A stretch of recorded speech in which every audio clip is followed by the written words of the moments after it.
Neste episódio do podcast Trivium, o Bernardo e eu vamos falar sobre a vida e a obra do escritor e académico inglês Tolkien. Para isso, convidámos um amigo nosso, o Gonçalo Pires, a quem desde já agradecemos ter aceito o nosso convite. Como verão, o seu conhecimento sobre o autor é um contributo valioso para esta conversa. Ao longo do episódio vamos abordar alguns dos aspectos biográficos que mais marcaram a vida de Tolkien, mas também falaremos dos grupos a que pertenceu no seu tempo em Oxford, como os Inklings, e a sua grande amizade com C.S. Lewis. Finalmente falaremos sobre o seu magnum opus, O Senhor dos Anéis, e aquilo que para muitos é um factor desconhecido, a influência da sua fé na sua obra. Tolkien, um católico de convicto, é muito mais do que um escritor de livros de fantasia.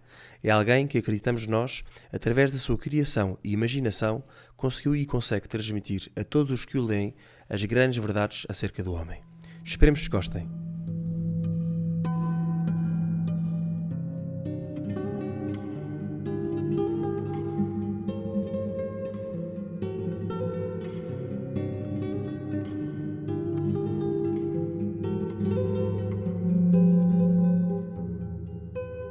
Olá a todos e bem-vindos a mais um podcast Trivium, onde dois jovens falam sobre a sua procura por aquilo que é bom, belo e verdadeiro. O meu nome é Vasco e comigo, como sempre, está o Bernardo. Olá Bernardo, como é que estás? Olá Vasco, tudo bem? Como estás? Tudo ótimo, obrigado, tudo ótimo. Olha, hoje temos aqui um episódio especial e aliás temos pela terceira vez um convidado connosco. O convidado é o Gonçalo Pires, que está, por sinal, está aqui ao pé de mim. Portanto, olá Gonçalo, bem-vindo ao podcast. Olá, obrigado pelo convite. Pronto, creio que seja a primeira vez de muitas. O Gonçalo é um bom amigo e hoje vem falar connosco sobre um dos seus grandes interesses e também um grande interesse nosso, que é quem? Que é John Ronald Reuel Tolkien, mais conhecido por J.R.R. Tolkien, ou J.R.R. Tolkien para os portugueses. Pronto, aqui também para fazer uma breve apresentação do Gonçalo. O Gonçalo é um grande amigo meu, é casado, é pai dos filhos, é formado em Meu, já gestão. agora? O quê? Desculpa? E meu amigo também? Então, não é meu amigo. Também é teu amigo. Pois, eu sei, eu fui sem querer. Ele está aqui em minha casa, não está em tua, mas pronto, mas é amigo dos dois, é verdade. É amigo Mas dos isso é porque eu não fui convidado para estar em tua casa. Vá, assim, os nossos dois. ouvintes Pronto, ficam mas a perceber que existe aqui alguma animosidade que não é saudável. eu agora apetecia-me dizer aquela do derivado à circunstância, não, derivado à como é que é? Derivado ao contexto pandémico pelo qual o país está a atravessar, só podemos estar dois em minha casa. Mas pronto, não vou fazer piadas com coisas sérias. Mas pronto, como dizia, o Gonçalo é casado, é pai de 2 filhos, é amigo do Bernardo, é meu amigo, é formado em gestão e trabalha atualmente em consultoria financeira numa daquelas grandes consultoras que se identifica tipicamente como as Big Four. Portanto, trabalha numa das Big Four. Quem não souber o que é as Big Four pode ir à internet e descobre rapidamente o que é. E já agora também algo engraçado para quem ouviu o episódio que o Bernardo e eu gravámos sobre os 18 livros que tencionamos ler este ano. Enfim, o Bernardo lê 9 e outros 9. 9 e 9 dá 18. Eu, quando falei num amigo que me ofereceu a estalagem volante do livro do Chesterton, foi precisamente o Gonçalo. Foi o Gonçalo que me ofereceu esse livro. E já agora, obrigado, Gonçalo. E também porque queremos... Eu agradeço por me teres oferecido e ambos, o Bernardo e eu, agradecemos porque na altura em que fizemos esse episódio tu avisaste a editora desse livro, que é Livro B, que havia um tal podcast a falar sobre um livro editado por eles e eles fizeram questão de, inclusive, de fazer publicidade a esse nosso episódio na sua página de Facebook. E já agora, porque já entretanto também já foi feito, já fizemos um episódio sobre a estalagem volante, portanto, para quem não ouviu e para quem gosta de Chesterton ou não conhece e gostava de conhecer, pode ouvir esse episódio sobre a estalagem volante. Mas aquilo que nos traz aqui, como já referi, é aquilo que algo que nos aproxima a todos, em graus diferentes, certamente, que é a vida de Tolkien, não é? A vida e a obra de Tolkien. E aqui fazemos já um chamado, aquilo que se chama um disclosure. Quem sabe mais Tolkien aqui de nós três é o Gonçalo, e por isso é que também, de alguma forma, foi ele o convidado. E a seguir estarei, talvez eu saiba um bocadinho mais do que o Bernardo, porque eu já li pelo menos O Senhor dos Anéis. O Bernardo já leu muita coisa sobre Tolkien, mas creio, Bernardo, que ainda não leste O Senhor dos Anéis, ou nem nenhuma das obras. Confirmas isso? Exatamente, comparado com o Vasco e com o Gonçalo, eu sou um absoluto zero nesta conversa. A única coisa que eu vi são os filmes, e para quem aprecia verdadeiramente um autor ou um escritor, neste caso, ver os filmes não conta nunca como conhecer a obra. Por isso, pode-se dizer que não conheço a obra. Pronto. Mas já leste muita coisa sobre ele e interessa-te, apesar de tudo, podemos até falar dos filmes um bocadinho adiante, mas os filmes passam a ideia, portanto conheces a história da história mais famosa, ou se quiseres, do mito, da realidade mítica, mitológica criada pelo Tolkien, que é mais famosa.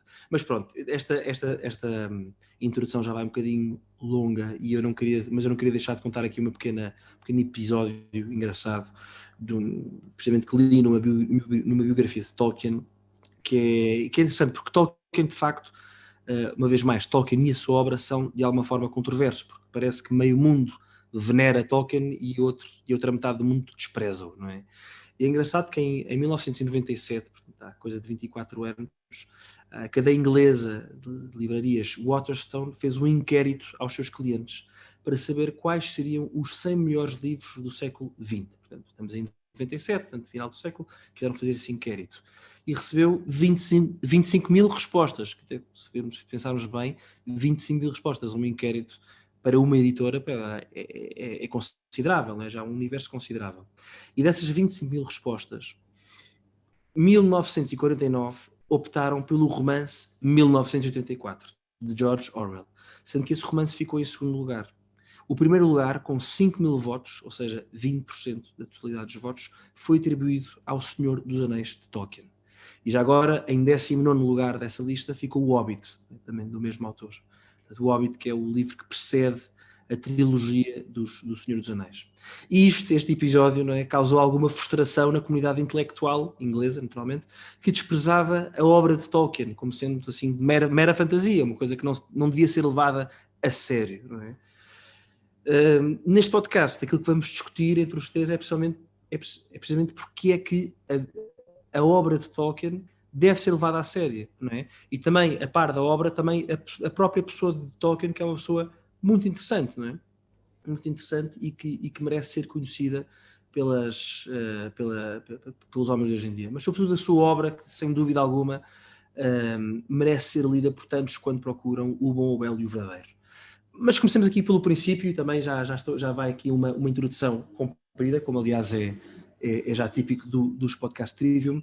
Eu propunha aqui cada um de nós dizer como é que conheceu Tolkien, seja pelos filmes, seja pelos livros, e Gonçalo, és o nosso convidado, portanto começo por ti. Como é que tu conheceste Tolkien?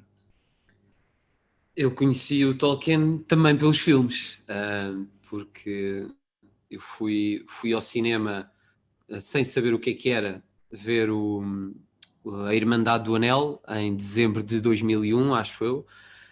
Gostei imenso do filme e, como fazia anos, fui comprar logo os livros e li os livros todos antes da saída do segundo filme, das Duas Torres, e gostei imenso. E a partir daí fez toda a diferença. Foi numa altura, eu gosto imenso de ler, acho que leio bastante hoje em dia, e foi assim numa altura com 12 anos em que comecei a ler. Esse foi assim um dos primeiros amores literários, por isso eu acho que é daqueles que fica para a vida inteira.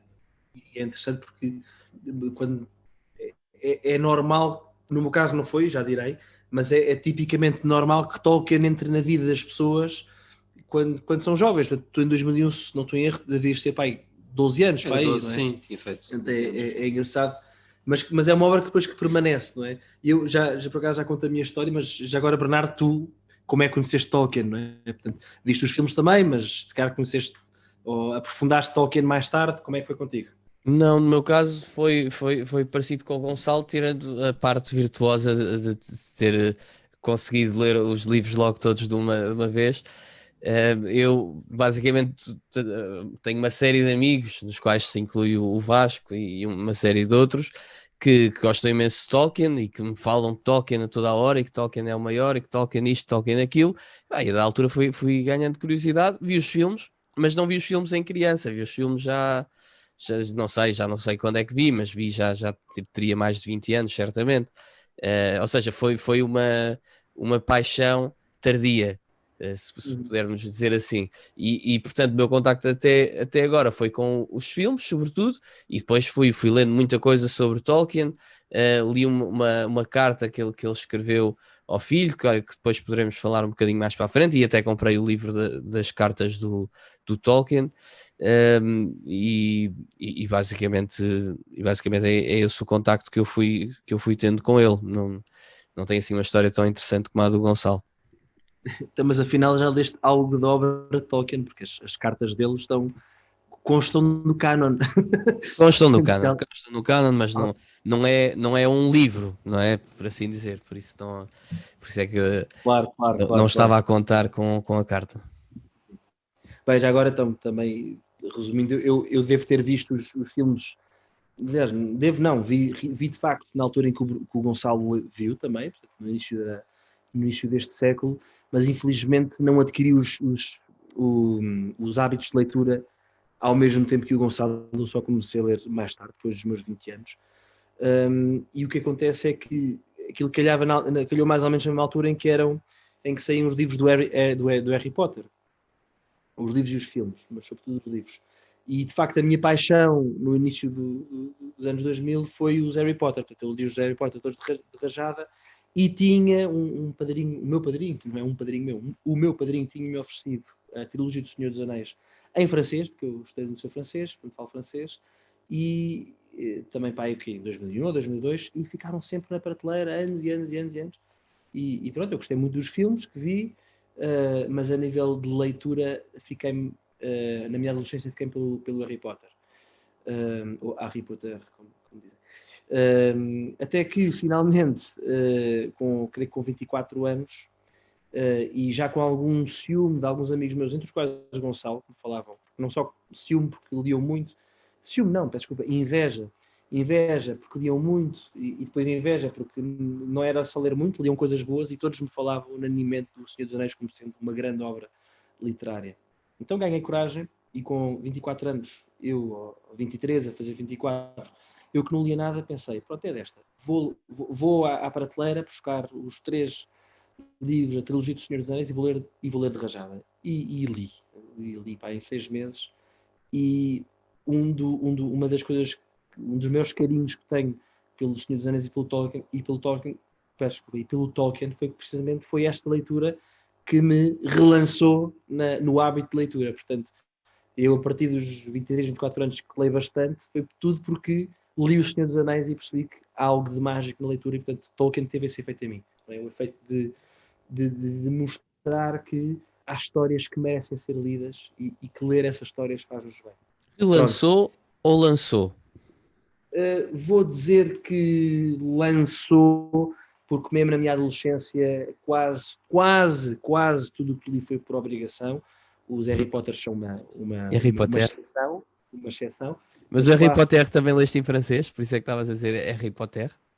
Li em francês os Harry Potter. E o Tolkien depois sempre foi em francês também. Também foi. Portanto, Frodon, já agora extraordinário. Frodon, em francês é Frodon, que é assim engraçado. Frodon, mas pronto. Mas enfim, até assim já toda a gente fica a saber como é que nós entramos em contato com Tolkien. Já agora aviso que não li mais nada dele, porque pronto, este gosto pela leitura, depois já sabemos que o tempo é escasso, portanto levou-me a ler muitas outras coisas, e ainda não peguei em Tolkien como gostaria. Aliás, e há coisa de também semanas... Foi só mesmo o Senhor dos Anéis. Hobbit não li o Hobbit. Não li o Hobbit. Nem Silmarillion, nada.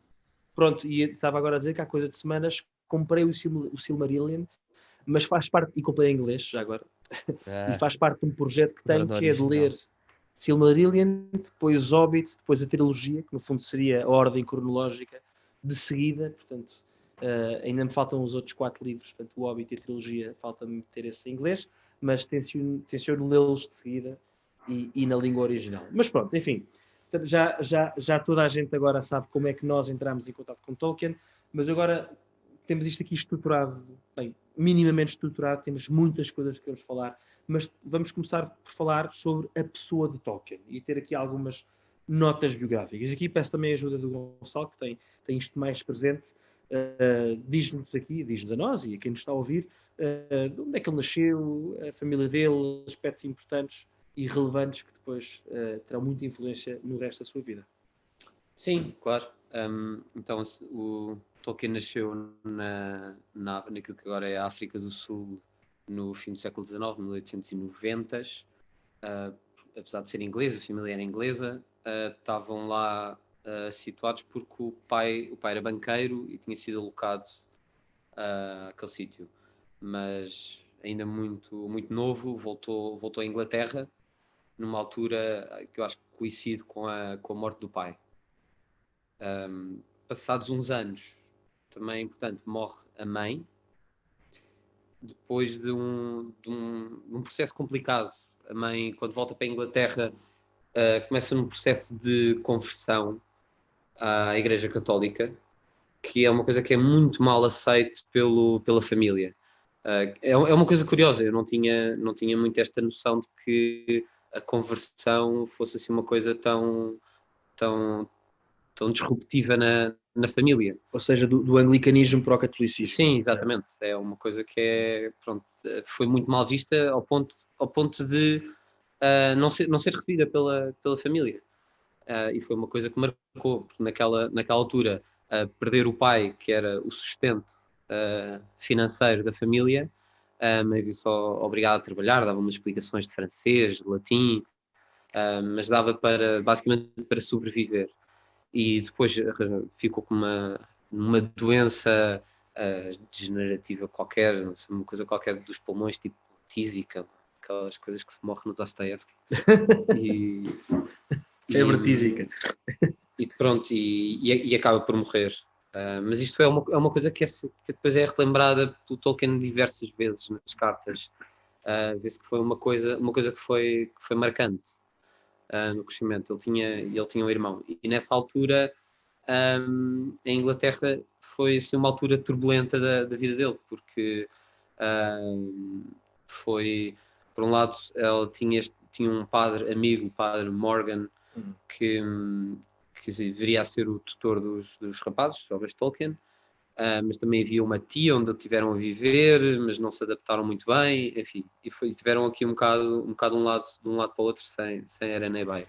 Gonçalo, desculpa lá interromper-te, mas eu queria fazer aqui um pequeno paralelismo, aliás, remeter as pessoas que estão a ouvir para o episódio que gravámos sobre o John Henry Newman, porque explicamos também nesse episódio, talvez com um bocadinho maior profundidade, que não é a profundidade que não é precisa neste episódio, mas o quão difícil, o quão controverso era passar da Igreja Anglicana para o catolicismo, né? Tem a ver com razões históricas, motivos históricos da história de Inglaterra, e que se puderem ouvir esse episódio vale a pena. E já agora, eu não resisto, o John Henry Newman, São John Henry Newman, é um homem que também, por qual tem um grande fascínio, e enfim, sendo santo e eu sendo católico, pelo qual tenho veneração. O John Henry Newman é quem leva para a Inglaterra a congregação dos oratorianos, congregação essa fundada em Roma por São Filipe Neri. Ele leva essa congregação para lá e precisamente a conversão da mãe de Tolkien, que se chamava Mabel, não era? Mabel Tolkien, salvo erro, dá-se precisamente, ou seja, a aproximação dela à Igreja Católica dá-se através de uma destas comunidades dos padres oratorianos, onde ela conhece este tal padre Morgan, que o Gonçalo estava a falar, e que depois ficará encarregue da educação dos dois filhos, de Tolkien e do seu irmão. Mas pronto, é esta associação entre Newman e Tolkien, obviamente mais ou menos indireta, mas Tolkien será católico pela conversão da mãe. Enfim, chegar agora, Gonçalo já me estou a adiantar aquilo que ias dizer, mas ele também, obviamente, entra para a Igreja Católica e entra pelas mãos através de uma congregação que foi fundada por este John Henry Newman, de que falámos no outro episódio. Mas retorno a ti, estava a dizer que era uma fase complicada, a mãe morreu de doença, tiveram com uma tia, não se adaptou, depois lá ficaram com o padre Morgan, e depois?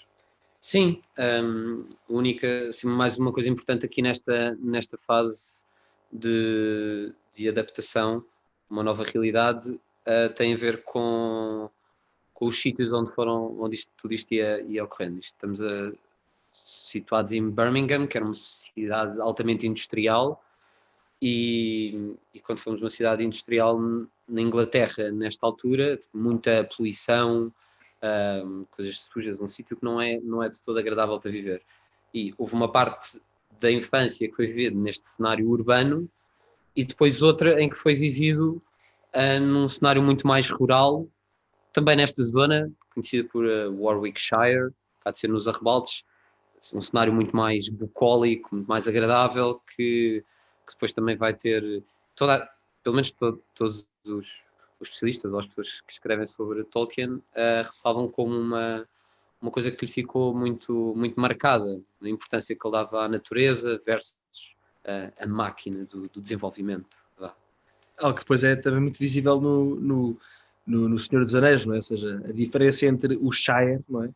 Por sinal também se chama Shire, como estava o Gonçalo a dizer, que era Warwickshire, e Shire em inglês significa condado, não é? Portanto, o Shire na Terra-média como sendo este lugar de muito verde, de paz, de alegria, versus as máquinas ou a industrialização que observamos em Isengard ou em Mordor, para quem conhece estas localidades geográficas da Terra-média. De facto, acreditamos nós, ou pelo menos acredito que vem também desta experiência pessoal dele. Sim, é inegável. E Gonçalo, agora, atenção, o Gonçalo, agora, ele não vai gostar que eu diga isto, mas ele insistiu muito para que isto não fosse uma entrevista, e não é uma entrevista, mas pronto, tu és o que sabe mais, portanto, às vezes faço uma pergunta ou outra, mas pronto, porque também todo bom podcast requer uma pequena história de amor, portanto, ele às tantas conhece uma tal de Edith, não é? Quando está já a morar nesta comunidade com os padres oratorianos, ele conhece uma Edith, não é? Quem é que é esta Edith? O que é que acontece? O que é que não acontece? É uma história de amor com um fim bom, fim mau, como é que é? Sim, a Edith era uma jovem na altura que viria a ser mulher e... Então acaba bem. Acaba bem. E o que acontece é que ela apaixona-se, mas tem um contratempo, que é o padre Morgan, que era o tutor, impede esse namoro. Porquê? Não porque propriamente lhe apetecia, mas o Tolkien era órfão, não tinha meios de subsistência. E sendo, desde novo, de perceber a apetência para uma vida académica, o futuro dele estava muito dependente de conseguir bolsas de estudo. E as bolsas conseguem-se com resultados. E então havia esta preocupação do Padre Morgan de que ele se focasse nos estudos e que depois mais tarde teria tempo para isso, mas que era mesmo imperativo, tendo em conta a vocação que ele via no jovem Tolkien, que era imperativo que ele conseguisse estas bolsas. E isto é uma coisa que o revolta e o entristece imenso, como é óbvio, se bem que depois mais tarde, com outra maturidade, ele percebe perfeitamente a posição que o tutor teve na altura. Isto é uma história que é bem, não sei se é bem, se é mal, mas que é caracterizada naquele filme que saiu há relativamente pouco tempo da vida do Tolkien, apanha basicamente este período da vida dele. Sim. Mas é interessante que essa atitude do Padre Morgan para com o Tolkien parece-me ser, estava a pensar isto agora, não tinha pensado antes, que é uma boa aplicação daquela caridade na verdade, não é? Ou seja, eu não te quero mal, estou-te a dizer uma coisa que custa, uma coisa verdadeira, mas porque quero o teu bem, não é? Portanto, esta caridade na verdade, porque de facto isto aqui é uma daquelas coisas que para a mentalidade moderna mais choque, como é que é possível? O padre meteu-se no meio da relação, mas, quer dizer, de facto aquilo que tu disseste agora, quer dizer, se o padre não tivesse feito nada e se Tolkien, e como é perfeitamente normal, se tivesse por simplesmente perdido de amores e se tivesse desleixado no resto, primeiro não tínhamos sido Tolkien, logo aí era uma coisa suficientemente grave para a humanidade. E número 2, quer dizer, e obviamente mais importante, o próprio Tolkien poderia ter-se perdido ou não, nunca se sabe, mas poderia ter ficado muito limitado naquilo que eram as escolhas que veio a poder tomar para a sua vida, depois de ir para Oxford, como já falamos adiante, ser professor de filologia, não é? Filologia, portanto, estudante de linguagens, não é? Portanto, é engraçado como às vezes esta caridade, na verdade, que custa às vezes, como é determinante na vida das pessoas, não é? Sim, mesmo no filme o padre Morgan acaba de ser retratado como um personagem um bocado distante, fria, dura, e eu não faço a mínima ideia, é muito possível que o fosse, mas toda aquela revolta juvenil que também é retratada no filme, depois não tem qualquer importância comparada com a gratidão e o carinho que o Tolkien transparece nas cartas e que tem por esta única pessoa que o acolheu quando ele ficou completamente sozinho no mundo. Sim, exatamente. E não sabendo tanto da história como vocês sabem, dar aqui também um apontamento que me parece que pode ser importante aqui para compreender esta parte importante. Parte importante, depois acabou por perceber que não é parte importante, mas esta parte curiosa, vá lá, da vida de Tolkien. É que esta proibição, entre aspas, não é? O Vasco dizia há bocadinho com alguma razão que hoje em dia qualquer espécie de proibição, por boa que seja, é mal interpretada pela mentalidade moderna, mas esta proibição, dizia eu, então dele namorar com a rapariga ou o que fosse, não era com uma intenção, parece-me, vocês corrijam-me se eu estiver errado, não era com uma intenção manicaísta como se o amor ou como se namorar e constituir uma família fosse uma coisa má, antes pelo contrário, diria eu, nem com um intuito meramente castrador, austero, quase que tipo há filme. Não, era como o Vasco estava a dizer, uma questão de caridade, na verdade, se quiserem, ou então de perceber que cada coisa tem o seu tempo, não é? Há um tempo para o estudo, há o tempo para o namoro, há o tempo para o casamento, há o tempo para os filhos, quer dizer, cada coisa tem o seu tempo e uma vida só pode ser verdadeiramente feliz se vivida com ordem, não é? E ordem inclui viver as coisas quando elas têm de ser vividas e não antecipar nem postecipar aquilo que nós temos, aquilo que é a nossa vocação ou aquilo que somos chamados a fazer num determinado momento. E acho que com esta grelha de leitura é capaz de se compreender um bocadinho melhor esta atitude, diria. Pelo menos sempre foi esta a forma com que eu interpretei este episódio. E faz todo sentido, e obrigado também por essa chega. E pronto, há aqui depois outro, enfim, depois há aqui uma história, porque o Tolkien depois, entretanto vai para a Primeira Guerra Mundial, certo? Ele luta, ele está nas trincheiras da Primeira Guerra Mundial, e é algo que inevitavelmente a ele e a qualquer pessoa que tenha estado nas trincheiras fica super marcado, não é? Pela violência, não é? Mas também há aqui um aspecto importante que ele aprende na Primeira Guerra Mundial, se não estou em erro, que é o valor da amizade, do companheirismo, não é? E também, uma vez mais, se não estou em erro, ele, para quem viu, ou para quem leu ou viu O Senhor dos Anéis, conhece bem a personagem do Samwise Gamgee, não é? Aquele, o companheiro inseparável e ultra fiel de Frodo, do personagem principal, e salvo erro, terá Tolkien escrito alguns, talvez uma carta, que o Samwise Gamgee representa aqueles companheiros que ele conheceu na Primeira Guerra Mundial, não é? Não sei, Gonçalo, podes confirmar isto? Sim, claramente que era. O Samwise Gamgee era uma expressão do típico soldado raso inglês.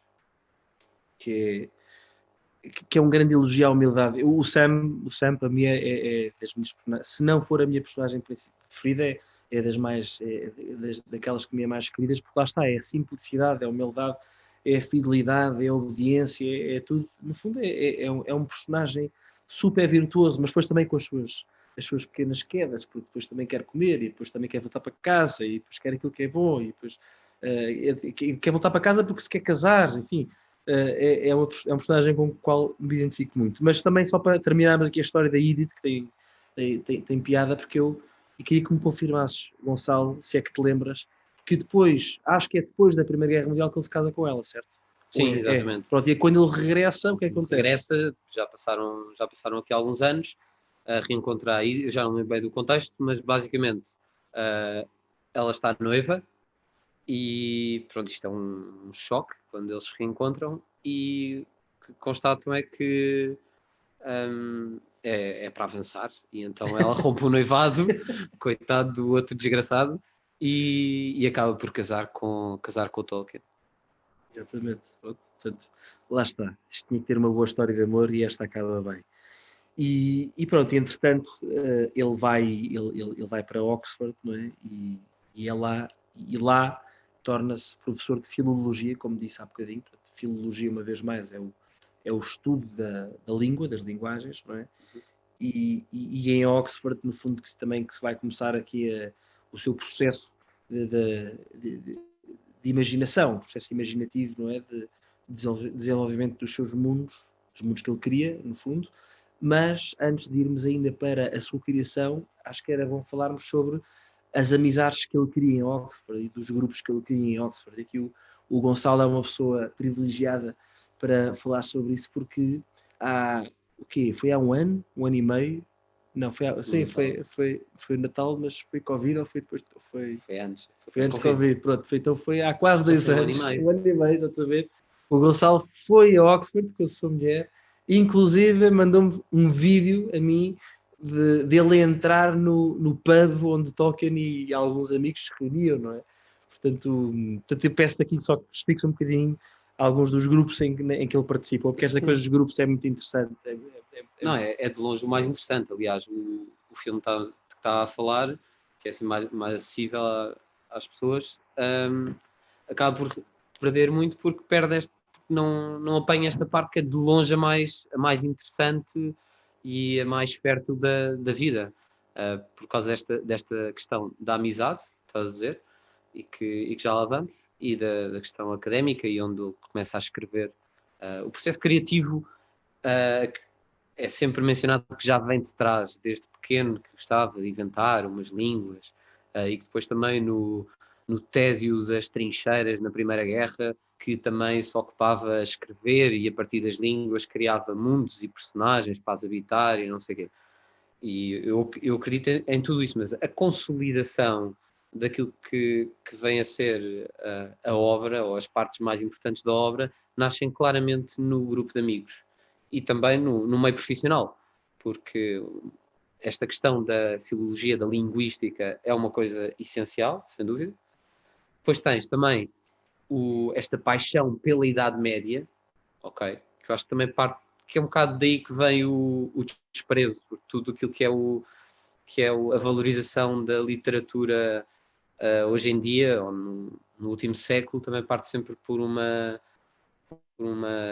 valorizar tudo aquilo que é pós-Idade Média, porque a Idade Média é sempre uma idade das trevas. Dizem eles.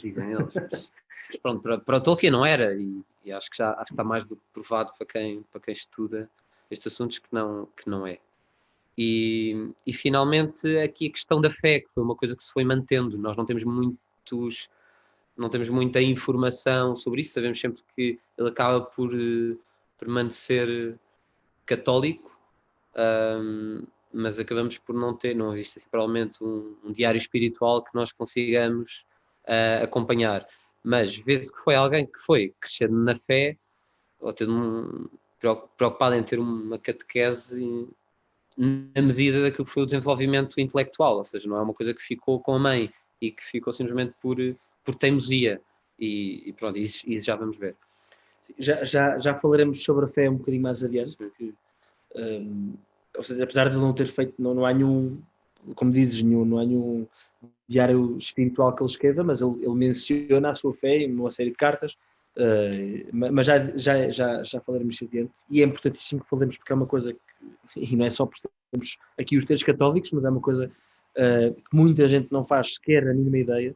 Mas voltando aqui aos grupos que ele cria em Oxford, há um primeiro que é muito engraçado, dirás o nome, que é um grupo de amigos que se junta e que tem por base também a sua paixão pela mitologia nórdica, salvo erro. Sim. É isso? Sim, havia, só para contextualizar, neste meio académico havia muito esta cultura de ver grupos que não são propriamente oficiais, é só esta cultura inglesa de se reunir ao fim do dia nos pubs para beber uma pint, é transversal à sociedade toda. E então aquilo que em Oxford os académicos fazem é falar também sobre os seus interesses. Acaba provavelmente não ser sobre a Premier League, mas sobre estas questões das línguas e da literatura e da história, etc.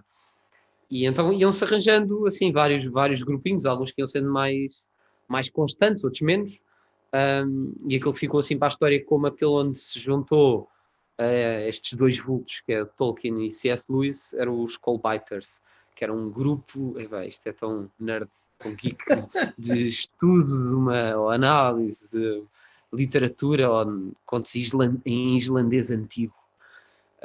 E o C.S. Lewis não falava, mas ele era daquele tipo de personalidade que ele gostava imenso e então arranjou maneira de entrar e acabou por conhecer Tolkien neste grupinho. E depois... já agora, desculpa lá, o nome Coldbiters, que certamente não terá sido inventado por eles, é engraçado porque eles sentavam-se à volta da lareira. A lareira, como sabemos, tinha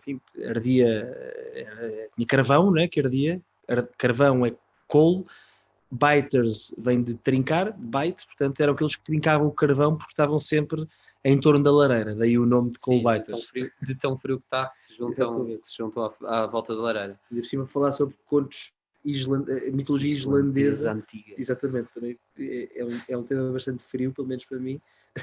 Mas há outro grupo mais famoso. Sim, aquele que acabou por ficar, este simplesmente ficou na memória por ser o grupo, ou o círculo onde eles se encontraram. Aquele que ficou para a história é conhecido por os Inklings. Acabou por ser um grupo que juntou alguns vultos.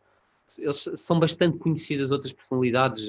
Hoje em dia, até nós, o Tolkien é de longe o mais conhecido, o C.S. Lewis é muito conhecido, se bem que em Portugal tem pouca expressão, as obras dele não estão traduzidas, os signature classics não são assim tão divulgados. O que é que são signature classics? Aqueles clássicos dele, do Mere Christianity, o Miracles, The Problem of Pain. Tivemos há uns tempos, o mais famoso de todos é The Screwtape Letters, vorazmente teu editado pela Grifo há uns anos. Mas enfim, tens as Crónicas de Nárnia. As Crónicas de Nárnia, sim, não é propriamente um clássico, mas veio a reboque um bocado do Senhor dos Anéis. Mas isso é interessante para os nossos ouvintes, que são certamente todos portugueses, que as Crónicas de Nárnia não são necessariamente a obra mais famosa, nem tão pouco a melhor de C.S. Lewis. Acabam por ser um bocado, diria, mal comparado o Hobbit ao Senhor dos Anéis. O Senhor dos Anéis lá está, foram escritos especificamente para crianças, não foi? Embora sejam bons e os adultos possam ler naturalmente, mas se foram contos escritos especificamente para crianças, as Crónicas de Nárnia. Sim. E pronto, e foi aqui um bocado neste ambiente que a coisa realmente germinou, porque o que é que este grupo dos ingleses fazia? A seguir ao trabalho, bebiam umas pints, fumavam-se umas cachimbadas. Para quem não sabe, uma pint é uma caneca de cerveja, Gonçalo. Estás aqui a usar termo inglesismos e as pessoas não sabem. Pá. Não, têm a obrigação de saber. E reuniam-se e falavam sobre aquilo que gostavam, e muitas vezes estes académicos, para além de falar daquilo que gostam e que leem, também eles próprios criavam. E foi assim que nasceram alguns destes livros que já falámos aqui, mais precisamente aqui o Hobbit, assim, na perspectiva do Tolkien. O Hobbit teve uma recepção muito positiva, apesar de ser um livro de crianças, pela crítica, e foi-lhe pedida uma sequela, que acabou por ser o Senhor dos Anéis. E um dos principais incentivadores do Tolkien foi exatamente este amigo, este C.S. Lewis, que ia sempre pedindo mais e pronto, e a obra acabou por nascer. E já agora, para quem ainda não leu C.S. Lewis, ou quem já leu, o livro que há pouco falávamos também, em português vorazmente teu, em inglês The Screwtape Letters, é dedicado a Tolkien, é um livro fenomenal que vale a pena ser lido, mas mais não digo em relação a esse livro, talvez tínhamos que fazer um episódio sobre ele, porque é de facto muito, muito interessante.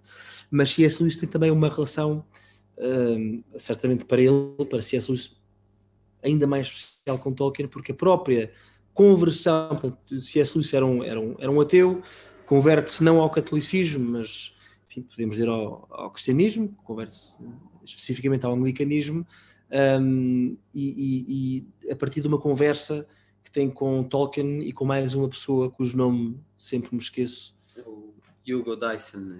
Hugo Dyson, exatamente. Um deles. E enfim, essa conversão de C.S. Lewis tem a ver com um tema bastante complicado até de explicar, mas tem a ver com o mito, não é? Portanto, assim, lá está. Ainda antes de começarmos aqui a gravar, eu falava disto com o Gonçalo e de facto estamos de acordo que é muito difícil explicar isto sobre o mito, e que é uma teoria enfim, que Tolkien explica, e aliás Tolkien tem um ensaio que se chama On Fairy Stories, portanto traduzindo sobre contos de fadas, onde explica isto, mas não é uma explicação fácil. Mas se eu pudesse dizer assim, simplificando muito, que é, há um mito que é verdadeiro, que é o mito do cristianismo. Portanto, o cristianismo, que é verdade na sua totalidade, é verdade, é o mito verdadeiro, e todos os outros mitos, todas as histórias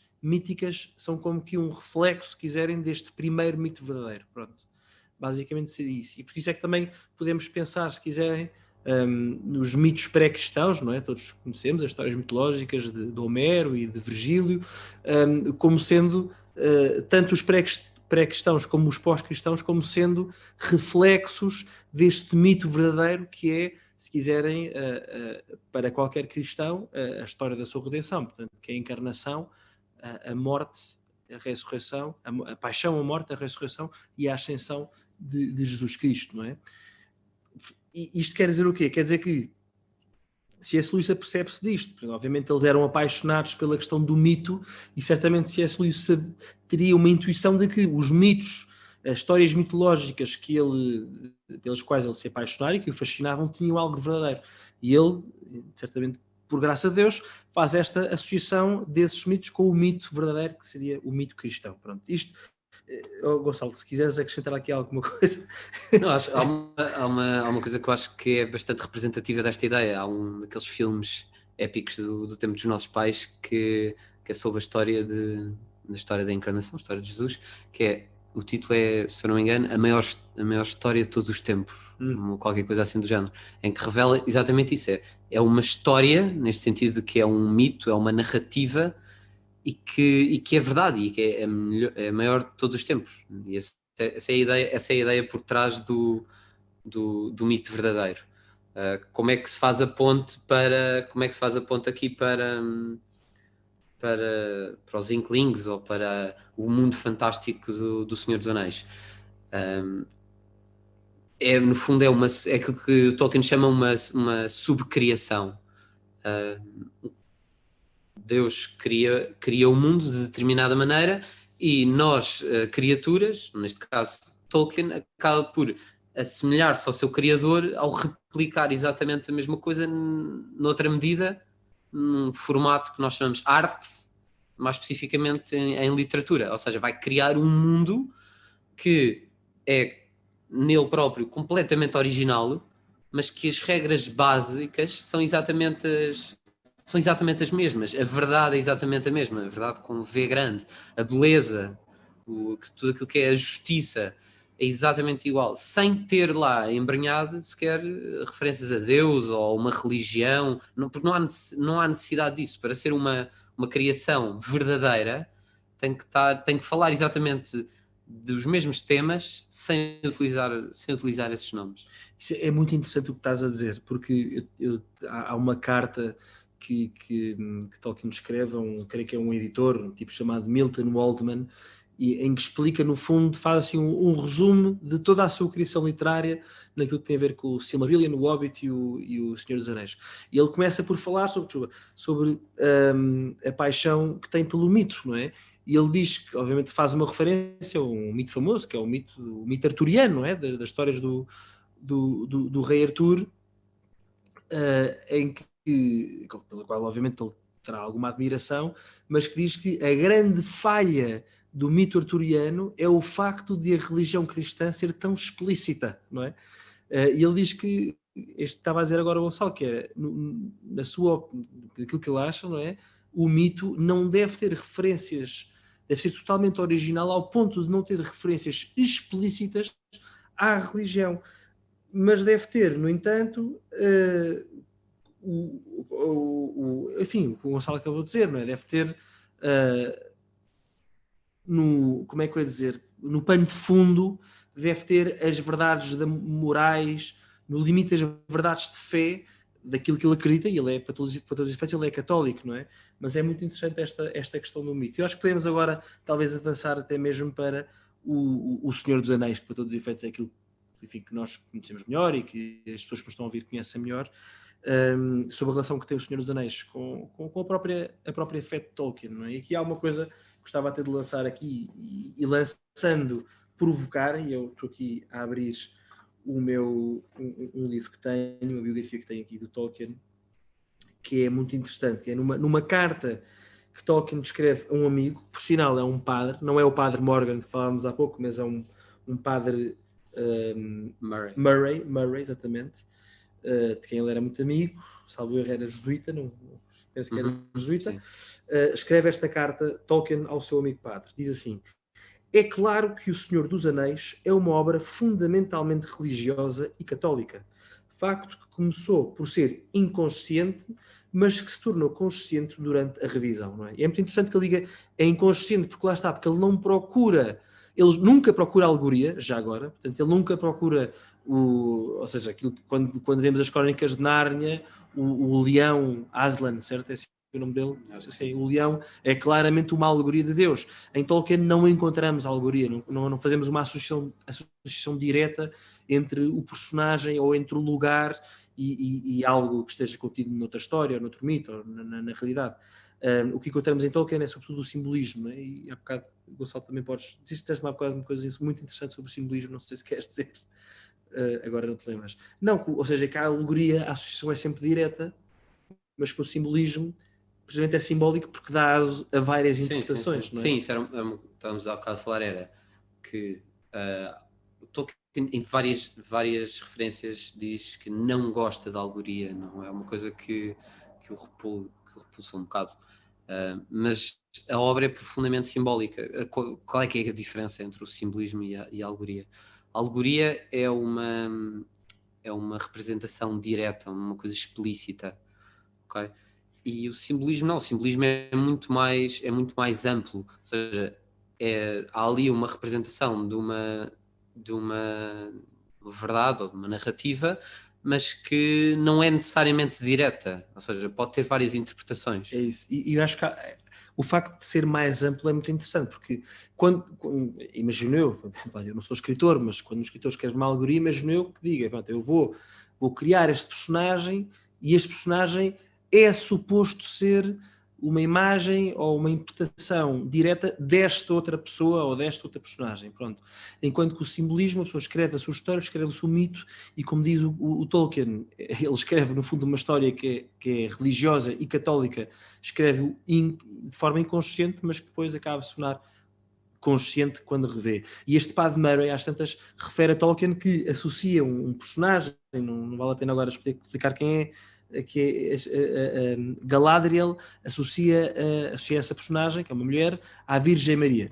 Não é uma mulher, é uma elfa, pronto, e para sermos rigorosos, associa à Virgem Maria. E Tolkien responde em relação a isso que essa associação, no fundo, interpretada por um padre que o faz sentir muito feliz, e que também diz ele que as suas referências a Nossa Senhora, na qual me baseio toda a minha ínfima percepção da beleza simples ou majestosa, não é? Portanto, também esta coisa engraçada que quase que Tolkien dá por si a pensar, olha, de facto, criei aqui um personagem que de facto vai beber aquilo que eu tenho como sendo a imagem da beleza simples e majestosa que é Nossa Senhora, não é? Acho que no processo de criação do mito e do simbolismo em que Tolkien se apoia, isto é muito engraçado, Mas pronto, é inegável que O Senhor dos Anéis e não anões, desculpem, porque também existem anões no Senhor dos Anéis, é uma obra católica. Mas e apesar de, pronto, a alegoria é perigosa, mas há aqui muito simbolismo, talvez também fosse engraçado explorarmos um bocadinho. Gonçalo, tu aqui és mais versado do que eu. Eu também, só para me calar e deixar também falar um bocadinho sobre isso, vou ler aqui as primeiras linhas do Silmarillion. Também aqui, para quem não sabe, em ordem cronológica, Tolkien escreve primeiro o Hobbit, que é aquele conto para crianças, que ele aliás escreve para os filhos, ele escreve o Hobbit para os filhos, e só depois do sucesso é que ele escreve o chamado O Senhor dos Anéis. O Silmarillion é uma obra que, quando ele morre, não está completa e é depois publicada pelo seu filho Christopher, a quem muito devemos, e que provavelmente contra a vontade do seu pai, se fosse vivo, publica o Silmarillion. O Silmarillion é, se quiserem, tudo aquilo que vem antes ainda do Hobbit. Portanto, é toda a história da Terra-média, onde se citou o Hobbit, e pronto, e que no fundo explica-nos de onde é que tudo vem, não é? E a Silmarillion começa com estas linhas. Havia Eru, o único, que em Arda se chama Ilúvatar. Ele fez primeiro os Ainur, os sagrados, que eram filhos do seu pensamento, e que estiveram com ele antes de alguma coisa mais ser feita. E falava-lhes, propondo-lhes temas de música, e eles cantavam perante ele, que ficava satisfeito. Pronto, isto só para dizer que quem já leu o prólogo do Evangelho de São João, não é? No início era o Verbo, e o Verbo estava com Deus, e o Verbo era Deus. Todas as coisas foram feitas por ele, e sem ele nada mais foi feito, etc. e tal. Quem leu isso e depois lê estas primeiras palavras, linhas do Silmarillion, é muito difícil não ver aí um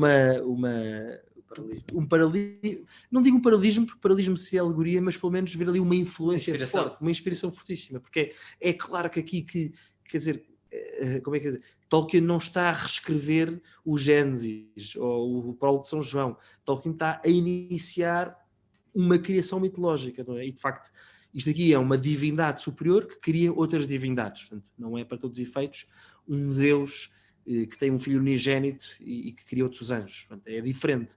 Mas há aqui uma clara inspiração, não é? Há uma clara inspiração. Portanto, pronto, eu queria explorar um bocadinho estes, não quero usar a palavra paralelismos, mas estes simbolismos que encontramos na obra de Tolkien e que se referem à sua fé católica, como ele próprio admite, como disse há pouco, numa carta escrevida a um padre. Sim, eu acho também que esses são os pontos mais interessantes a explorar, até porque se virem alguns livros que vão estar disponíveis nas livrarias no mundo inteiro, há sempre muitos títulos sobre os símbolos, a simbólica, as imagens do Senhor dos Anéis, e vão sempre acabam por ser um bocadinho pobres, neste sentido em que porque é que há uma aranha? Porque o Tolkien, quando era novo, foi picado por uma aranha. E depois, outro que eu me lembro era da questão da guerra, a importância da guerra.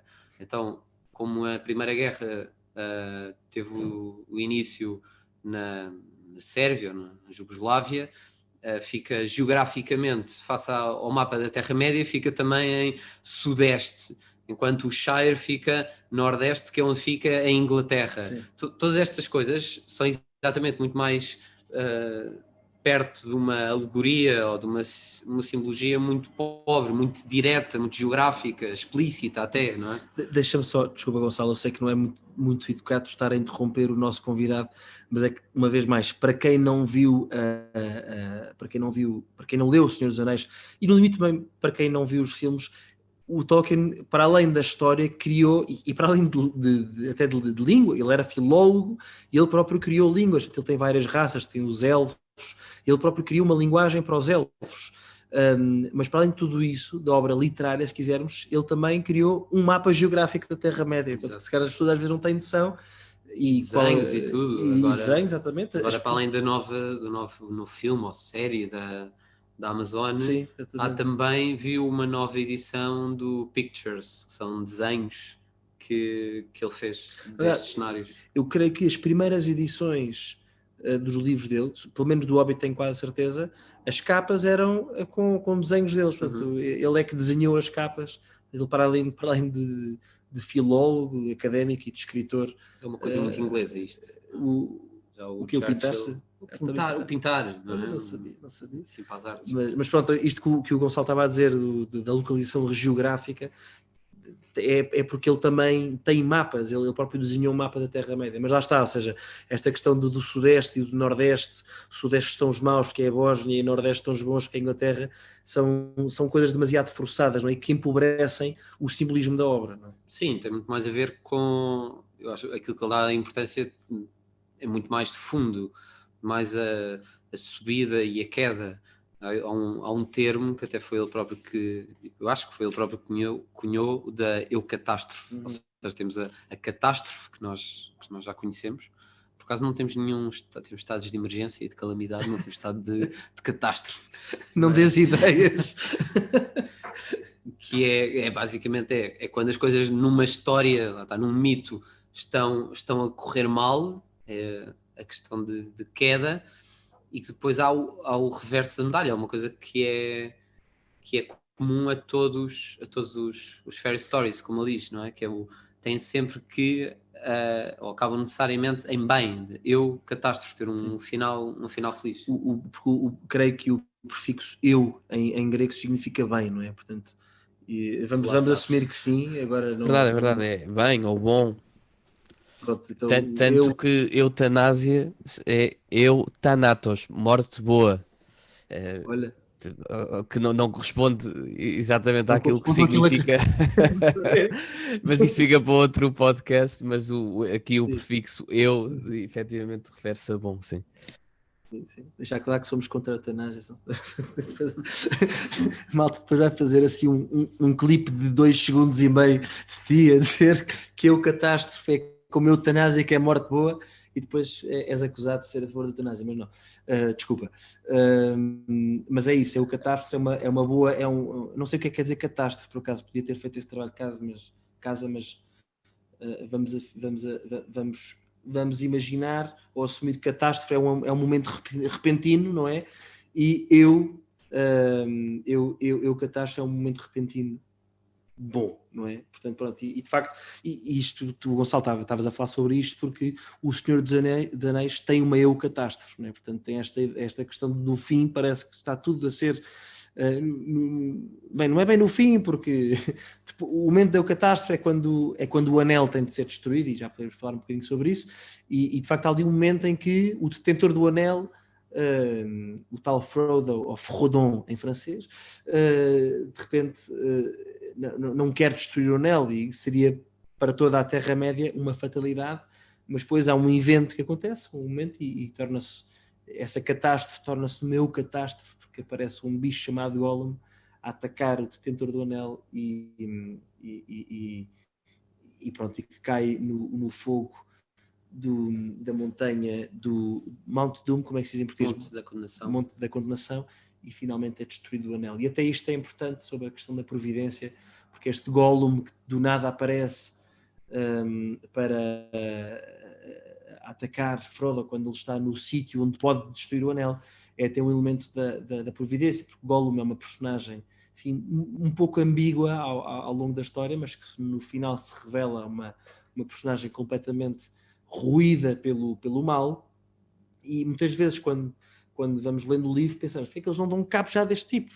É um monstrinho, era um tipo que tinha sido um hobbit, mas depois ele próprio tornou-se detentor do anel. Enfim, estou aqui a falar do anel, mas quem nunca viu nem leu O Senhor dos Anéis, enfim, vamos agora ter que explicar muito rápido pelo menos o que é o anel, mas basicamente é um hobbit, uma criatura hobbit que viveu ao longo de muito tempo, porque o anel dava esse poder de sobrevivência, e que fica completamente obcecado pelo anel, e quando lemos pensa-se, porque é que não o matam já? Pronto, é um tipo que só está, é uma criatura que só está aqui para irritar, porque é que não se mata já? E a questão é, precisamente pelo facto de não ter morto esta criatura, e também vai beber um bocadinho à questão da misericórdia, não é? De também termos o cuidado pelos que são mais fracos e aqueles que são que estão mais perdidos na vida, não é? É precisamente o facto disso, de ter prevalecido essa misericórdia ao longo da história, que depois que esta personagem é precisamente a que permite o catástrofe, porque Frodo, no momento como é que se diz? No momento chave, é vencido também ele pela obsessão deste anel, e se não aparecesse Gollum, que o ataca e que inclusive ele morde e corta o dedo, e que depois, por descuido, cai na lava deste mundo da condenação, que era a única lava capaz de construir, de destruir não. Aliás, toda a história do Senhor dos Anéis é como é que havemos de levar um anel até à lava do Monte da Condenação, que está no meio do reino do inimigo. Portanto, é assim uma história, é assim uma missão completamente impossível, mas que lá está, mas que a providência divina vai permitindo. Mas é dos fins mais bonitos que há para a história. É muito difícil às vezes arranjar fins para as histórias. É o que estavas a falar por exemplo, do Harry Potter e tal. Eu gosto bastante do Harry Potter também fui bastante viciado nos livros nessa altura. Mas até aí nota-se a diferença na qualidade, na complexidade da obra em si, não é? É incomparável. Não tem nada a ver. É dos fins mais bonitos, eu acho. Esta personagem, o Frodo, que é o cúmulo da humildade, é uma raça completamente desprezada, que nem era conhecida pela maior parte dos habitantes da Terra-média. Os hobbits é que eram essa raça. Pequenino, um símbolo perfeito de humildade, que é ele que carrega este anel, que é o mal personificado que tem de ser destruído, e chega e consegue, contra tudo e contra todos, consegue e chega lá e não o consegue destruir. No momento em que realmente tudo aquilo que ele fez era para aquele momento e foi incapaz de o fazer, somente por pura incapacidade. Não havia ali provavelmente ninguém a impedi-lo. Ele próprio diz que não quer e afinal vai ficar com o anel e é mesmo... Mas é muito interessante porque nesta carta que eu há pouco falei de Tolkien, em que ele fala sobre o mito arturiano e fala sobre a fraqueza do mito arturiano, ele diz uma coisa muito interessante, que é, ele diz em inglês all this stuff, quando ele diz stuff é tudo isto, toda essa coisa que eu escrevi, não é? All this stuff is related to the fall, mortality and the machine. Portanto, tudo isto que eu escrevi tem a ver essencialmente com a queda, não é? E a queda do homem. Portanto, obviamente, quando um cristão ouve falar em a queda, pensa no pecado original, não é? E todos os pecados que daí derivam, não é?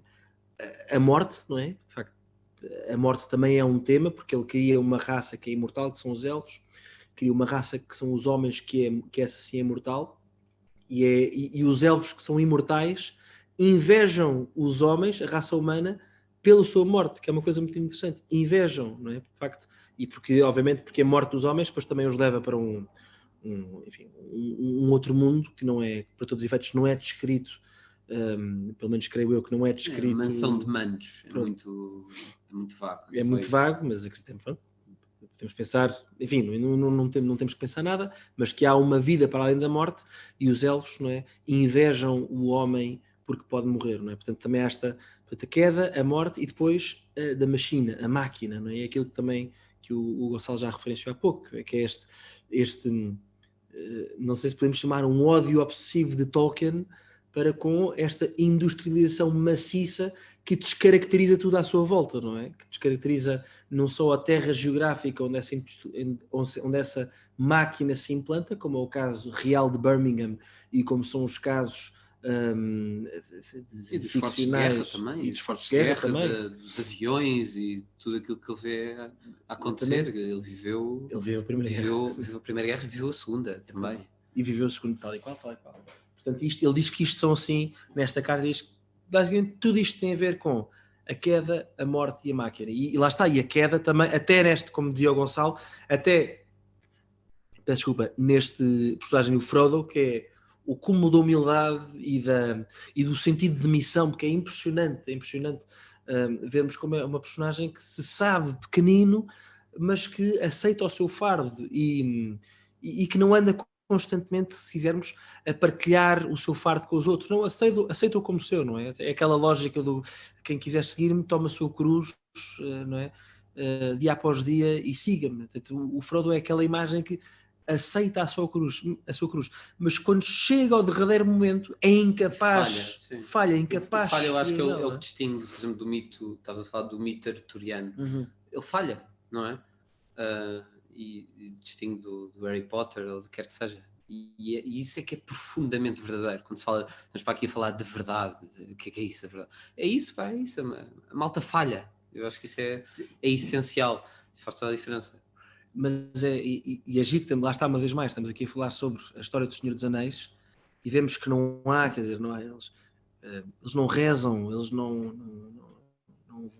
vou dizer que não vão à missa, mas é que não há cerimónias, não há nada, mas como podemos perceber, e espero que isto esteja a passar, e como aliás escreve Tolkien na carta que eu já referi, não é? Que no mito, que no conto de fadas, ou na Fairy Story soa sempre melhor do que conto de fadas, sim, mas de facto é a tradução literal. Mas na Fairy Story, como em toda a arte, diz ele, está refletida e está contido e contém elementos da verdade moral e religiosa, não é? Portanto, é esta questão da limitação do ser humano, não é? Portanto, esta inclinação para o pecado, esta questão da queda, a questão da morte, não é? São coisas que também na religião se fala muito. Mas, enfim, também já estamos aqui um bocadinho adiantados, mas a conversa está a ser boa. Não sei, o que é que tu achas, Bernardo? Está a ser uma boa conversa? Não, acho que está a ser uma boa conversa e até aproveito que dirigiste para mim para fazer aqui uma pergunta. Eu tinha várias perguntas que estava a fazer, não quero estar a prolongar isto demasiado, até porque acho que dá para fazer um episódio só sobre o Senhor dos Anéis especificamente, ou só sobre o Hobbit, e além disso já temos feito e podemos de resto vir a fazer episódios também sobre esses livros. Mas há aqui uma questão que eu acho curiosa e que gostava de saber a vossa opinião, em particular a do Gonçalo, que é mais percebe do assunto, sobre aqui neste capítulo do simbolismo, da dimensão simbólica, uma das coisas que muita gente encontra no Senhor dos Anéis, especificamente, é traços de figuras cristológicas em vários personagens, mas em particular no Gandalf, no Aragorn e no Sam. E muitas vezes até se vai ao ponto de aprofundar e ir à doutrina católica de que Cristo e que nós, juntos a Cristo, temos este tríplice papel, não é? E a Igreja também, se todos somos sacerdotes, profetas e reis, e Cristo é sacerdote, profeta e rei também, e muitas vezes liga-se esta tríplice função a estes três personagens do Senhor dos Anéis. Isto aqui faz algum sentido? Não faz? Qual é que é a tua visão sobre esta interpretação que se faz muitas vezes? Sim, eu acho que faz todo sentido, não é de toda uma interpretação minha, é uma coisa que eu também já, e consegue-se encontrar facilmente na internet alguns vídeos muito interessantes sobre o assunto. Eu pessoalmente recomendo de um professor de filosofia, o Guilherme Freire, um brasileiro, que é muito bom, em que ele... Tem graça, nós uma vez já tentámos, desculpa interromper, nós já tentámos uma vez contactá-lo para vir aqui ao nosso podcast. Já tentámos e ainda vamos conseguir. Ainda vamos de conseguir. Esse selo der trela. Mas desculpa, continua, Gonçalo. Sim, explica muito melhor do que eu, explica muito bem a questão do... E também há outros, esse é daquelas que está tão explícita que é inegável. A questão é que acaba por não chegar à maior parte dos livros que são vendidos ou que são publicados, que é aqui uma imagem muito forte estavas a falar do Gandalf como um Cristo profeta, ou seja, tu tens aqui, há bocado faz também estava a falar da questão da queda que está presente nos filmes. Qual é que é aqui a queda do Gandalf? O Gandalf que é o cinzento até o momento da Batalha do Balrog, morre e é enviado de volta para acabar a missão. E é ele que ajuda e que vai guiando todo o resto da Irmandade e todo o resto dos povos da Terra-média no sentido de vencer esta batalha contra o Sauron, okay? Vencer contra o mal. É o guia do povo, é aquilo que era o profeta. O Sauron é o mal do Senhor dos Anéis, para quem não souber. Depois tens o Aragorn, que é um personagem incrível, que é um herdeiro ao trono, que é um símbolo do Cristo Rei. E também ele tem o seu momento de queda, enquanto ele tem de morrer, tem de ir buscar o exército dos mortos para deixar de ser simplesmente um herdeiro ao trono e assumir-se enquanto rei. E depois estavas a falar da personagem do Sam, mistura-se aqui um bocado com a do Frodo. Eles são assim uma dupla muito ao estilo Don Quixote, sem espança, em que são o Cristo sacerdote, que é aquele que é escolhido, ou que é ungido para levar esta missão, este papel de sacrifício até ao fim. Ele é que é confiado o anel e que tem de o destruir. A simbologia é uma coisa que é, assim, nós podemos ficar aqui a noite toda, é absolutamente incrível. Eu acho que o que vale a pena é um bocado separar aquilo que é o símbolo pobre daquilo que é o símbolo rico. E sem querer entrar, acho que é muito pobre aqueles símbolos geográficos, como nós já temos a falar, e também é importante mostrar a riqueza destes símbolos e não mostrar que isto simplesmente é aqui clubismo beato, em que tudo aqui é à volta do catolicismo. Isto era realmente uma coisa muito importante na obra, porque era uma coisa muito importante na amizade onde isto nasceu e nesta cultura do... Todos estes pontos estão aqui um bocadinho ligados. A questão que o Vasco falou ao princípio do John Henry Newman não é inofensiva aqui no meio disto tudo. Aqui, o movimento de Oxford é um movimento onde vai beber muito do grupo dos Inklings. Isto eram questões que eram realmente discutidas entre eles, faz todo sentido. Há dos símbolos, assim, mais um exemplo daqueles símbolos mais pobres. Há uma história muito engraçada dos publishers, uns editores alemães, na altura do nazismo. As pessoas gostam sempre muito desta fase da história, acho interessante, que escreveram ao Tolkien porque ele tem um apelido germânico, Tolkien. Supostamente não é Tolkien, nós dizemos Tolkien, mas é Tolkien, supostamente, a pronúncia correta, a mais correta. E perguntavam-lhe se isso era um nome germânico, se ele tinha ascendência germânica, ou seja, qual é que era a qualidade do sangue. Se tinha antecedentes germânicos ou se tinha antecedentes judeus, etc. Porquê? Exatamente por causa do símbolo do anel. O anel um símbolo muito wagneriano, o anel dos Nibelungos. E ele respondeu com muita graça, essa carta tem muita graça, de dizer que tinha imensa pena mas não tinha qualquer afinidade com o grande povo judeu. Já a rejeitar muito esta filosofia muito forte na época, não só nos nazismos, mas também em Inglaterra, nos Estados Unidos, verdade seja dita, deste eugenismo, não é? Essa história é brilhante, de facto, também. Demonstra muito daquilo que é o subtil humor inglês. Mas há bocado disseste uma palavra que é a palavra amizade, não é? E não nos queremos também alugar muito mais neste podcast, que acho que está a ser, enfim, esperamos nós que interessantes só para quem conhece e deseja conhecer mais, só para quem não conhece e queira passar a conhecer, mas falaste da palavra amizade e, quer dizer, a amizade, quer dizer, longe de ser, como é que eu ia dizer, longe de ser algo criado pelo cristianismo, que não é, precede, e quer dizer, temos belíssimos tratados de Aristóteles sobre a amizade e não só, mas explica-nos a importância da amizade. Enfim, Tolkien já o percebemos, mas já falámos há pouco sobre os Goldbiters e os Inklings, como este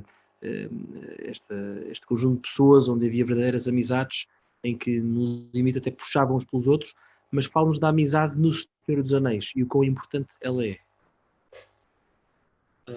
Sim, é completamente essencial, ou seja, nós, da mesma maneira que temos a queda, de que já falámos, para quem conhece a história, no Silmarillion temos a queda que é a saída de Valinor, que é um pseudo-paraíso, para a Terra-média e todos aqueles que têm de ir atrás de Fëanor, combater o Melkor. É claramente uma primeira queda no Silmarillion. O Melkor é o primeiro mau. Exato, o mau ancestral.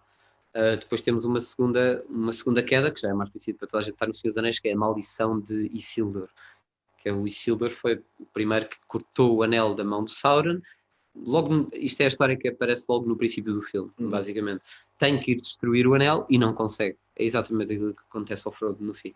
E a partir daí aparece este resquício de pecado original, que é da maldição e do herdeiro de Isildur, que tem de renovar todas estas coisas no fim, no papel do Frodo e no papel do Aragorn. Porque o Aragorn é de facto O herdeiro, de herdeiro novo Adão. Por sangue, é herdeiro de Isildur. Exatamente. E nós vemos que ao longo desta história tudo isto é possível. Não há ninguém nesta história que seja capaz de fazer qualquer coisa sozinho. O Frodo tem sempre que ir com o Sam. Quando lhe falha o Sam, tudo corre mal. Reparem na história. O próprio Aragorn, ele acaba por ser a reconciliação ou a nova aliança, graças a todas as alianças, salvo a redundância, com os elfos e com os anões, naquela estranha amizade que toda a gente achava muito estranho, andar um homem com um elfo, que era o Legolas, e com um anão, que era o Gimli. Sim. E é só realmente esta amizade que na história é capaz de vencer o mal, de vencer o Sauron e de levar a missão avante. Na construção da obra acontece exatamente a mesma coisa. E o Tolkien escreve nisso numa história mais secundária, que é muito, muito interessante. Por exemplo, eu li isso ao princípio quando saíram os filmes, andava a preparar os livros todos, e achei a história um bocado seca. Mas porque também O Senhor dos Anéis, tal como tudo aquilo que não só Tolkien escreve, mas que todos os autores escrevem, nós em idades diferentes lemos a mesma história com olhos diferentes. E a história de A Folha de Nigel, em inglês, Leaf by Nigel, é uma história muito interessante quando se percebe o que é que está a ser ali contado. E o próprio Tolkien diz que foi um conto de catarse, em que foi a única coisa que ele escreveu. Diz ele que não lhe custou nada, simplesmente escreveu porque foi um exercício de catarse, colocar ali tudo aquilo que eram os sofrimentos dele numa altura em que já estava a magicar O Senhor dos Anéis. Em conta basicamente a história de um artista, neste caso um pintor, que está a pintar uma árvore e que está muito focado naquela altura numa folha em que tenta lhe dar as tonalidades de complexidade que são claramente a complexidade que o Tolkien tenta pôr em todas as suas histórias. Aqui naquele paralelismo de amizade nós estamos fartos de falar com o C.S. Lewis. C.S. Lewis era alguém que tinha tipo, o dom da palavra, uma enorme espontaneidade em que tudo lhe era fácil, e o Tolkien era uma pessoa muito mais meticulosa e que era muito mais à base de esforço. Era a mesma coisa, salvo o paralelismo futebolístico, do Ronaldo fosse amigo do Messi. O Messi era o C.S. Lewis, em que tudo parece fácil e tudo é talento natural, e o Ronaldo seria o Tolkien, em que é tudo muito à base de esforço, não é? Tudo arrancado a ferros. E ele diz nesta história que basicamente ele queria ter tempo para poder escrever esta obra. Há uma personagem que vai sempre distraindo, precisa de ajuda e não sei o quê, e ele pensa, tipo, um desabafo, quem me dera a mim ter alguém que viesse ter comigo e dissesse, não te preocupes com mais nada, tens aqui uma pensãozinha, acabas o teu quadro. E mal ele sabia que, na realidade, esta coisa que o personagem do Nigel pede já lhe tinha sido dada na pessoa do C.S. Lewis, que é alguém que nestes encontros está sempre a puxar por ele para acabar o Senhor dos Anéis e pedir-lhe mais coisas e a dar-lhe feedback e coisas para ele mudar, não é? Por isso, quer na obra, quer na concepção da obra, a amizade é o fundo. Já agora, estás a falar de personagens do Tolkien, e eu sei qual é, mas vou pedir para seres tu, Gonçalo, a dizer, porque foste tu que me deste a conhecer isto. Estou a perguntar agora que é qual é de todas as personagens dos Senhor dos Anéis, que são muitas, não é? Que são muitas, qual é que é a personagem preferida do Tolkien?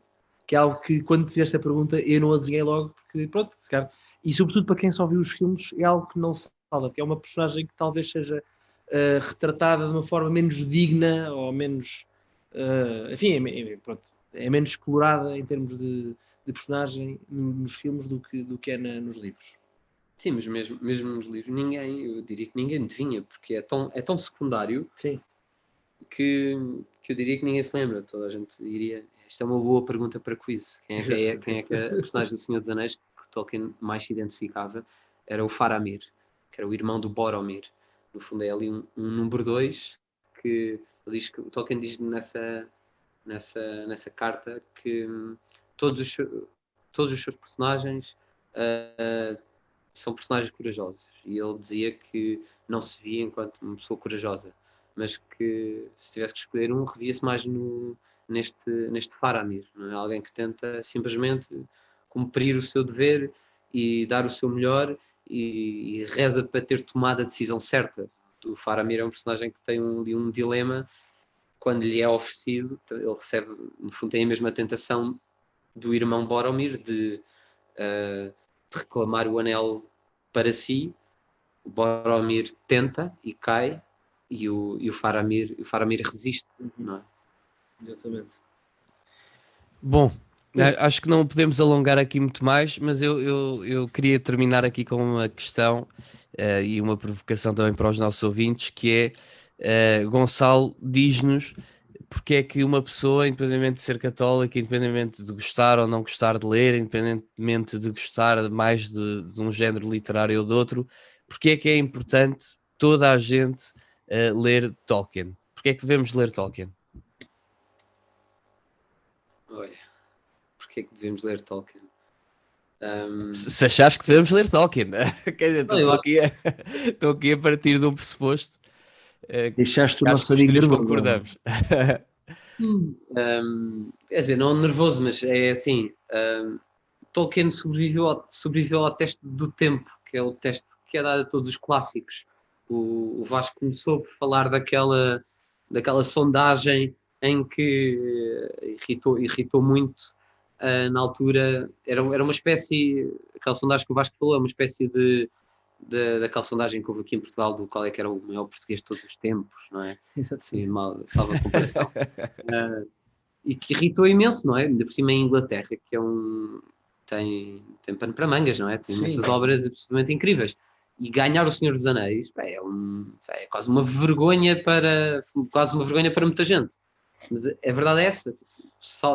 Tolkien sobreviveu ao teste do tempo para muita gente e continua ainda hoje a ser um motivo de fascínio e de estudo dos quadrantes mais incríveis pelas razões mais incríveis.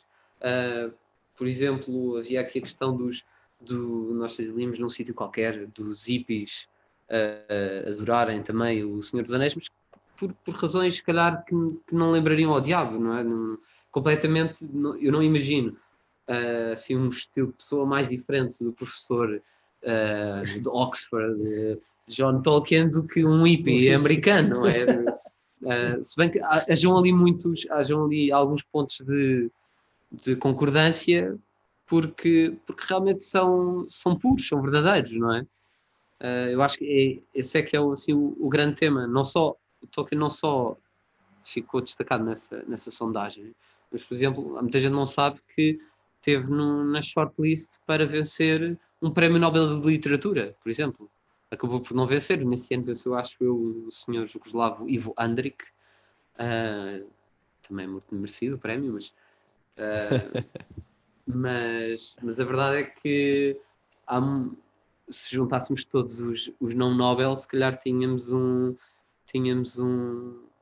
quadro ainda mais distinto do que aqueles que estão galardoados, não é? Ou seja, mas há muita gente que valoriza não só a qualidade literária como a formulação, não é? Tolkien foi um pioneiro neste género que hoje em dia se chama a fantasia, de um modo geral, e eu acho que ainda não vimos nada que chegue aos calcanhares. Excelente. Sim. Então, a qualidade literária, também o teste do tempo, não é? Que faz das obras clássicos. Eu acrescentaria, Vasco, tu depois, se quiseres acrescentar também mais alguma coisa, acrescenta e depois termina o episódio, se concordares. Mas eu acrescentaria também algo que já fomos falando e que, portanto, não vale a pena aprofundar muito, mas por ser uma obra que fala sobre a verdade que nós somos, sobre a natureza humana, não é? É curioso que é um livro cheio de... ou um livro, neste caso, são vários livros, cheio de referências a coisas que não existem, não é? Não existem elfos, não existem hobbits, não existem orcs, não existem... mas é um livro que fala sobre a verdade profunda daquilo que o ser humano é e daquilo que, sobretudo, a natureza humana é, muito particularmente num tempo em que esta natureza é tão relativizada. E, portanto, só por isso eu acho que vale a pena ler, e contra mim falo que ainda não li, mas está aqui na shortlist também, mas por isso mesmo eu acho tão importante ler Tolkien. Vasco, não sei se queres acrescentar aqui mais algum motivo para abrir aqui o apetite a algum ouvinte que esteja assim um bocadinho mais reticente em ler os livros, senão acho que podemos terminar por aqui. Estás-me a mandar calar? Não. Claro que já vou tentar. E também, obrigado por essa pergunta, porque é importante, e obviamente ao Gonçalo também, por ter estado aqui connosco. Eu queria acabar com duas notas, não tanto um complemento à tua pergunta, mas uma coisa que eu li num livro recente. Mais uma vez um livro que também vou querer trazer aqui para o podcast, mas de um historiador que tenho acompanhado muito, um historiador inglês que fez um livro que se chama Domínio, e no fundo fala sobre como é que o cristianismo no fundo se implantou, né, no Ocidente, e como é que nós hoje, mesmo aqueles que acham que não, como é que nós ainda nadamos como ele diz ele, num aquário em que a água é o cristianismo, não é? E a questão que ele foca muito, a questão de muitos já não sabermos que andamos que vivemos no cristianismo, não é? Que estamos completamente embrenhados no cristianismo. E ele diz, um dos exemplos que ele dá precisamente disso é o Senhor dos Anéis, não é? Ele diz que o Senhor dos Anéis ele, historiador, e que estudou, e atenção, é uma espécie de cristão cultural, nem sequer é questão de fé, mas ele diz que é inegável que o Senhor dos Anéis é uma obra que só podia ter sido escrita por um homem de fé, não é? E que fala da fé, e sobretudo, também não falámos aqui muito, mas a questão da luta do bem contra o mal, não é? Obviamente não é exclusiva do cristianismo, mas também é cristã, a questão da luta do bem contra o mal. E ele diz uma coisa muito interessante, que é o facto de tanta gente gostar do Senhor dos Anéis, mas quase ninguém saber que a motivação por trás, talvez a motivação não, mas chamemos-lhe a inspiração, ou o pano de fundo por trás do Senhor dos Anéis é cristão, não é?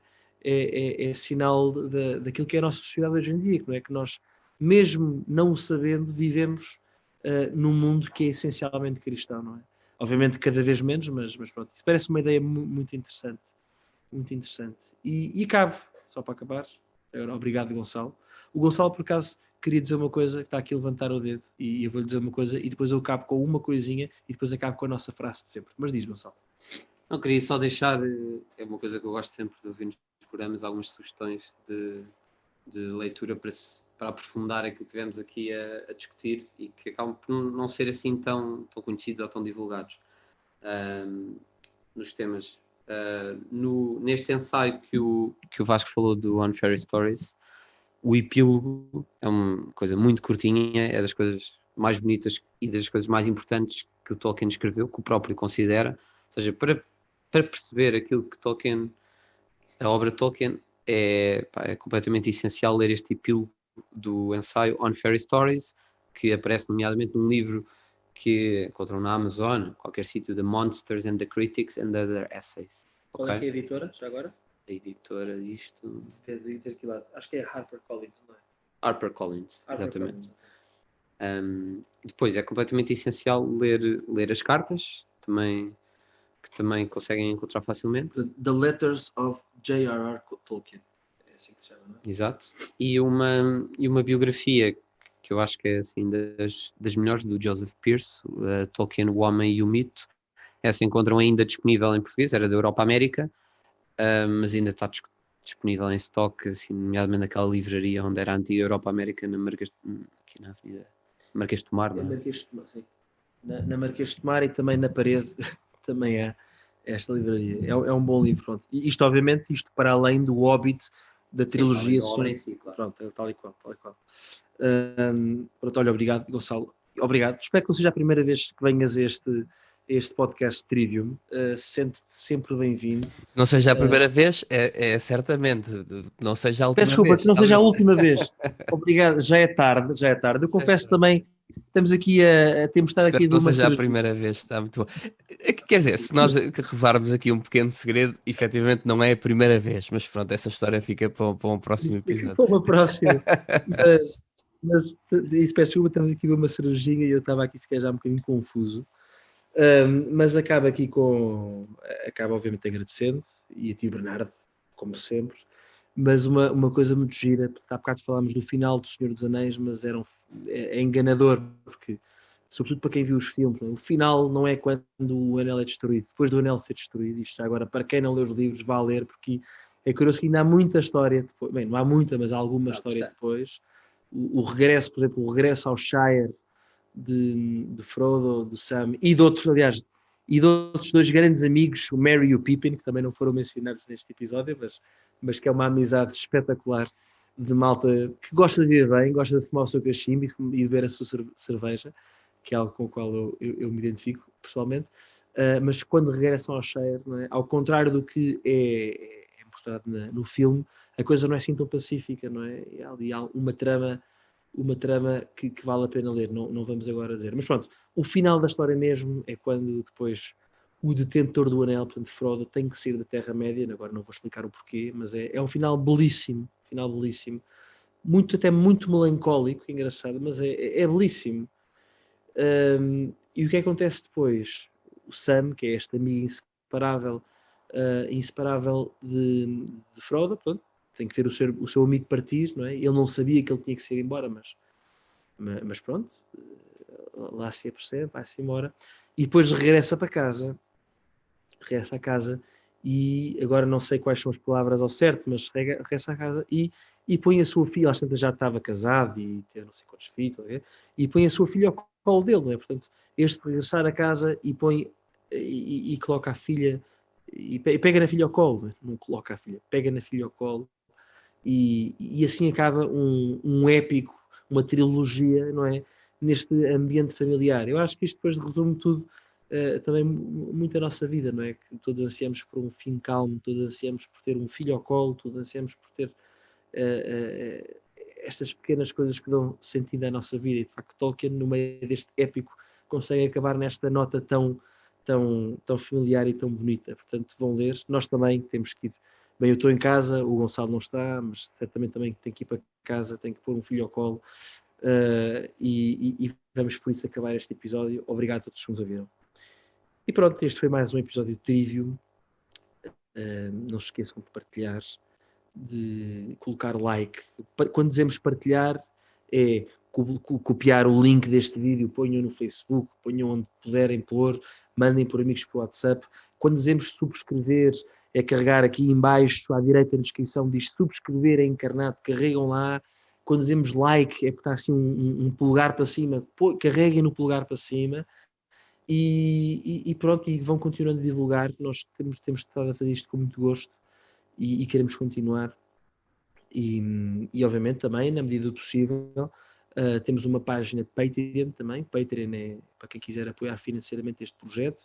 Nós queremos evoluir, queremos ter material mais profissional. O Covid, queira Deus, vai acabar, talvez um estúdio. Portanto, se acham que isto vale a pena, que isto é bom para a cultura, para o nosso país, para o nosso mundo, então não deixem também de nos apoiar. Mas sobretudo, e acima de tudo, que a vossa vida seja uma procura por aquilo que é bom, belo e verdadeiro. Muito obrigado a todos e até uma próxima. Até à próxima. Obrigado.